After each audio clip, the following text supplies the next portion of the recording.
నా cancer hospital ఉంది.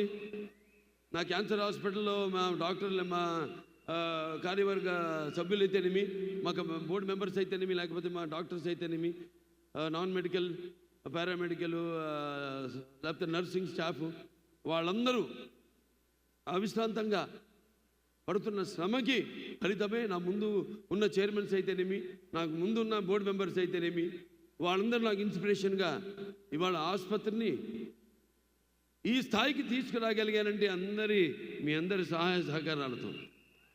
నేను ఇప్పుడు ఇక్కడికి చాలాసార్లు రావడం జరిగింది అమెరికాకి ఫండ్ రైజర్స్కి. మాకు ఇక్కడ అయాకో ఉంది, ఇండియన్ అమెరికన్ క్యాన్సర్ ఆర్గనైజేషను. అలా ఇక్కడికి వచ్చినప్పుడల్లా మేము చేస్తున్న సేవలను గుర్తించి మీరు అందిస్తున్న సహాయ సహకారాలు, అలాగే బ్యాంక్స్ వాళ్ళైతేనేమి, లేకపోతే public and private industrial sectors అయితేనేమి, అందరూ దాతలు, మీ అందరి వల్లే ఆ ఆసుపత్రి దినదినాభివృద్ధి చెంది ఏదైతే అత్యాధునికమైన పరికరాలు వీటిని అన్నింటినీ అంటే అప్డేట్ చేసుకుంటూ అందరికీ మేము ఈ సేవలు అందించగలుగుతున్నాం.